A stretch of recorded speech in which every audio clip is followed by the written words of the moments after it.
Hello student, welcome back to my YouTube channel Student Study Point, and I hope that you all are fine. So let's move on to a new topic which is to be just discussed today. So let's start. Hello student, good morning. देखिए बात कर रहे थे हम 11th class से 11th chapter की। तो इससे पहले देखिए हमने आपको बताया था जो ऊष्माधारिता थी या विशिष्ट ऊष्मा थी उसमें दो टाइप की थी, ठीक है। और उसके बाद गुप्त ऊष्मा के बारे में बताया था। तो ये सारे टॉपिक हमने आपको इससे पहली वीडियो में उपयोग कराए हैं। आज हम बात करने वाले हैं कुछ इससे रिलेटेड टॉपिक कि देखिए ऊष्मा। अब हमने सबसे स्टार्टिंग में देखिए मैंने बात की थी कि आप क्या कर रहे हैं, किसी वस्तु को गर्म कर रहे हैं। तो गर्म करने का मतलब मैंने आपको बताया था ऊष्मा देने से है या उस वस्तु का टेम्परेचर बढ़ाया गया। अब टेम्परेचर किस तरीके से बढ़ाया जा रहा है, तो या जो ऊष्मा आप देते हैं वो किस तरह से पहुंचती है उसके बारे में बात की जाती है, ठीक है। तो आप किसी वस्तु को जो ऊष्मा देते हैं, तो मैं एग्जाम्पल दे रहा हूँ, आप उसमें से मैं नाम लिख देता हूँ पहले ऊष्मा संचरण की विधियों के। एक होती है चालन, तीन तरह की विधि होती है, चालन, संवहन और विकिरण, ठीक है। मैं तीन तरह के एग्जाम्पल आपको दे रहा हूं, ठीक है। इसमें से आपको पहचानना है। देखिए एक जो आप देख ये समझ के चलिए कि आपने क्या किया, गैस पर, ठीक है, या एक मोमबत्ती ली और मोमबत्ती पर आपने क्या किया, एक लोहे की छड़ उसकी लो में रखी एक साइड केवल। दूसरी साइड आपने क्या की, एक यहाँ मोमबत्ती है और मोमबत्ती की लो जो है आपने क्या की, यहाँ एक लोहे की छड़ रखी और यहाँ आपने अपने हैंड से ये पकड़ ली, ठीक है। अब जो ऊष्मा है, ठीक है, अब ये छड़ क्या होगी, धीरे धीरे आपको पता है इस साइड इस तरह से गर्म होनी शुरू होगी, ठीक है। इस साइड गर्म होनी शुरू होगी, ठीक। दूसरी चीज आप क्या करते हैं कि रूम हीटर आपके पास होगा, आपने रूम हीटर लिया और रूम हीटर लेने के बाद उसको अपने कमरे में जला लिया, ठीक है। रूम हीटर से मतलब रूम की बात कर रहे हैं, ठीक है। तो अब इसके जरिए रूम क्या होता है, धीरे धीरे गर्म हो जाता है, ठीक है। तो इसका मतलब कमरे में क्या हो रही है, ऊष्मा कमरे में उत्पन्न हो रही है और कमरे में वो ऊष्मा धीरे धीरे क्या होती चली जा रही है, गर्म होता चला जा रहा है कमरा उस ऊष्मा से। तो तब भी ऊष्मा बढ़ रही है, यानी ऊष्मा आप दे रहे हैं, यहाँ भी ऊष्मा देकर इस क्षण का ताप बढ़ाया जा रहा है। थर्ड पॉइंट में बात करता हूं, एक आपने क्या किया, एक बर्तन है, ठीक है, और आपने उसको क्या किया, एक बर्नर या एक गैस चूल्हा समझ के चलिए, जो नीचे से जहां से इसको बर्न कर रहा हो, मान लिया मोमबत्ती लेकर चले यहाँ पे एक छोटी सी, ठीक है। तो अब इस मोमबत्ती के द्वारा क्या हो रहा है, ये गर्म होना शुरू हो रहा है, यहाँ पानी भरा हुआ है। तो पानी भरा हुआ है तो पानी क्या होता है, गर्म होता है। अब इन तीन में से आप समझ के चलिए कि क्या तीनों में किसी प्रकार का डिफरेंट है या नहीं है, ठीक है। तो आप कहेंगे सर तीनों में क्या हो रहा है, टेम्परेचर तो तीनों में बढ़ रहा है, तो डिफरेंट किस तरीके का हुआ। तो देखिए डिफरेंट केवल ये है कि इनमें जो ऊष्मा संचरण हो रहा है, यानी ऊष्मा प्रवाह हो रहा है, वो अलग अलग तरीके से हो रहा है तीनों, और हम इन अलग अलग तरीकों को ही बोलते हैं ऊष्मा संचरण की विधियां। पहली, दूसरी, तीसरी, आप कोई सी भी किसी को भी कह सकते हैं, ठीक है। देखिए इसके बारे में मैं बात करूं, जो ये पहला वाला है तो इसको बोलते हैं चालन।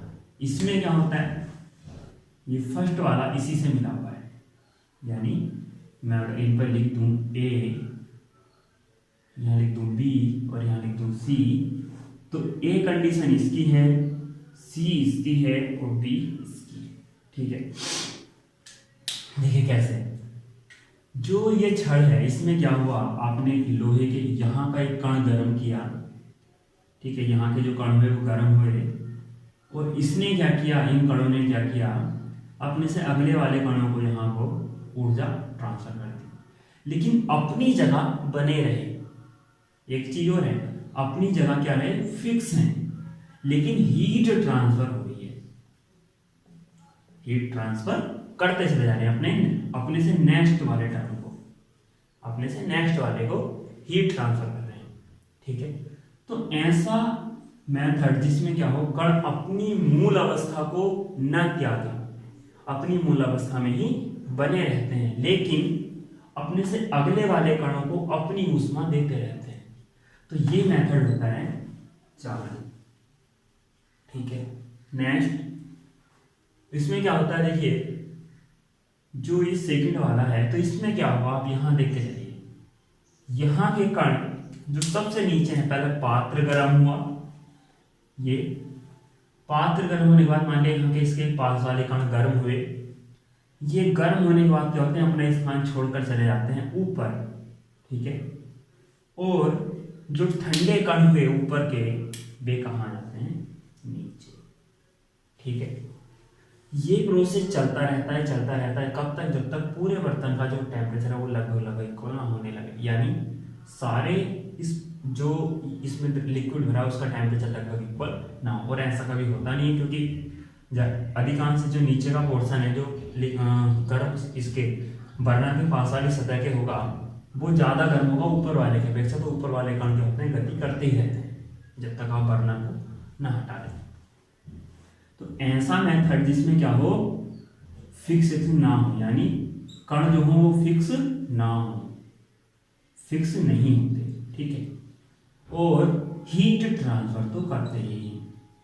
हीट ट्रांसफर करने का मतलब कि गर्म कण ऊपर चले गए, ठंडे कण नीचे आ गए, इस तरह से ये क्या करते हैं, हीट का आपस में आदान प्रदान चलता रहता है इनका।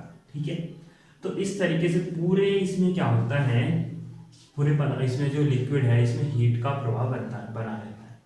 ठीक, तो ये हुआ दूसरा मेथड जिसको हम बोलते हैं समवहन। ठीक है, नेक्स्ट है समसय इनपुट मेथड, जिसके जरिए आप गर्मियों में सूर्य की गर्माहट जो उससे विकिरण आता है उसका अनुभव कर पाते हैं। देखिए ना तो कोई बीच में मीडियम है ना कुछ है, लेकिन उसके बाद भी रेडिएशन के रूप में आप इसको जानते हैं, रेडिएशन। ठीक है, तो जब क्या होता है कि आपने रूम हीटर जलाया, रूम में जो एयर वगैरह है, जो धूल के कण होते हैं, उनके जरिए धीरे धीरे धीरे क्या होती है, उसमें ट्रांसफर होती है। या अब देखिए सूर्य से जब प्रकाश आता है तो बीच में तो वायुमंडल की उपस्थिति नहीं है, वहाँ कोई कण भी नहीं है, उसके बाद भी ऊष्मा का आदान प्रदान होता है, यानी प्रकृति ऊष्मा आती है। तो जब ऊष्मा संचरण के लिए माध्यम की आवश्यकता न हो, माध्यम के बिना ही क्या हो, ऊष्मा संचरण होने लगे, तो ऐसी चीज को बोलते हैं रेडिएशन। तो ये 3 मेथड हैं जो काफी इंपॉर्टेंट हैं। ठीक है, चालन, संवहन, विकिरण। ठीक है, अब देखिए इसी के ऊपर डिपेंड करता है एक अलग टॉपिक जिसको बोलते हैं हम अवशोषकता, और एक होती है उत्सर्जनता।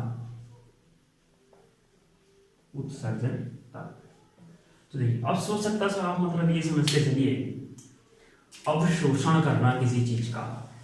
तो अवशोषण करने का मतलब क्या होता है, आपको समझिए कि आपने कुछ उसको दिया और उसने वो अपने अंदर ग्रहण कर लिया। उत्सर्जन करने का मतलब आपने क्या किया, उसको बाहर निकाल दिया। ठीक है, तो 2 तरह का विकिरण रेडिएशन होता है, एक होता है एब्जॉर्बेशन और एक होता है इमिशन। ठीक है, तो एब्जॉर्बेशन में क्या होता है कि आप जब किसी वस्तु की सतह को अगर ऊष्मा देते हैं तो वो क्या होता है, एब्जॉर्ब करता है उस विकिरण को। ठीक है, जैसे आप एक एग्जांपल समझ के चलें कि आपने एक लोहे की छड़, ठीक है, क्या कर दी, या एक वस्तु को गर्म किया और आपने क्या कर दिया, उसको धूप में कहीं ऐसी मतलब गर्म करने के बाद ठंडी जगह रख दिया जहाँ प्लेस क्या हो, ठंडा हो, अपेक्षाकृत वहाँ की अपेक्षा जहाँ उसको गर्म किया गया हो, या उसका जो टेम्परेचर है वस्तु का उससे ठंडे टेम्परेचर वाले स्थान पर जाके ले जाकर रख दिया गया, तो वो विकिरण उत्सर्जित करता है, यानी जो उसकी हीट है वो विकिरण के रूप में इमिशन करता है। ठीक है, और ऐसी दोनों घटनाओं से रिलेटेड हम चीज़ों को कहते हैं, जब वस्तु को गर्म करते हैं वो जो विकिरण है उस जो उसको दिया जा रहा है वो अपने अंदर ग्रहण करता है, तो उसको बोलते हैं एब्जॉर्बेशन, यानी अवशोषकता इस घटना को बोलते हैं। और वो कितना ज्यादा ग्रहण कर सकता है, जो ग्रहण करता है उसको बोलते हैं अवशोषण क्षमता। जितना वो अवशोषित करता है उसका फिर क्या करता है क्या नहीं करता वो चीज भी थोड़ी आगे आएगी, वो किसमें, उत्सर्जकता में। तो अवशोषण करना एक वस्तु का गुण है, ठीक है। उसके बाद ऐसे ही जब उसको हम क्या करते हैं, उस वस्तु की जगह विकिरण उत्सर्जित करा लें, यानी वस्तु को हमने कहीं रख दिया टेम्परेचर डिफरेंट वाली जगह पे इससे अलग, तो वहां के वो क्या करता है, उस विकिरण को उत्सर्जित करता है, यानी रेडिएशन उत्पन्न करता है। और वही गुण कहलाता है उसका उत्सर्जनता, ठीक है। क्या कहलाता है, उत्सर्जनता, ठीक है। इमिशन पावर जिसको बोला जाता है, उत्सर्जन क्षमता, ठीक है। अब देखिए, वस्तु जितना ज्यादा ग्रहण कर सकती है वो उतना ज्यादा दे सकती है, तो इसलिए ऐसा बोला जाता है जो जितना ज्यादा अवशोषक होगा पदार्थ उतना ज्यादा उत्सर्जक भी होगा, या जिसमें ये क्वालिटी होगी कि वो बहुत ज्यादा उत्सर्जित कर सकता है तो वो बहुत ज्यादा अवशोषित भी कर सकता है। तो बहुत ज्यादा उत्सर्जक अच्छे उत्सर्जक अच्छे अवशोषक भी होते हैं, या अच्छे अवशोषक अच्छे उत्सर्जक भी होते हैं, ठीक है। वैसे अधिकांश अच्छे अवशोषक अच्छे उत्सर्जक होते हैं, इस बात का ध्यान रखिएगा। या जिनकी उत्सर्जन पावर जो इमिशन पावर है वो बहुत ज़्यादा होगी, हाई होगी, उनकी एब्जॉर्बेशन पावर भी बहुत हाई होगी, ठीक है। तो इससे रिलेटेड आगे एक टॉपिक भी आएगा, बात करेंगे कि जो हमारे जो प्लेनेट वगैरह हैं उनके कलर किस चीज़ पर डिपेंड करते हैं, या कैसे कलर के होंगे, कैसे पता लगेगा कलर को पहचान करके कि किसका टेम्परेचर ज़्यादा है किसका कम है, वो इन दोनों से रिलेटेड हैं। तो ये तो केवल आज एक छोटा सा टॉपिक था जिनके बारे में जानकारी दी, कल इसके बारे में और ज़्यादा डिटेल से पढ़ेंगे। So thank you for watching, like और सब्सक्राइब का शेयर करना ना भूलें। जिन्होंने अभी तक सब्सक्राइब नहीं किया प्लीज़ चैनल को सब्सक्राइब जरूर कर लें, जिससे आपको वीडियोस के या जो ये नेक्स्ट वीडियो उसका नोटिफिकेशन मिलता रहे।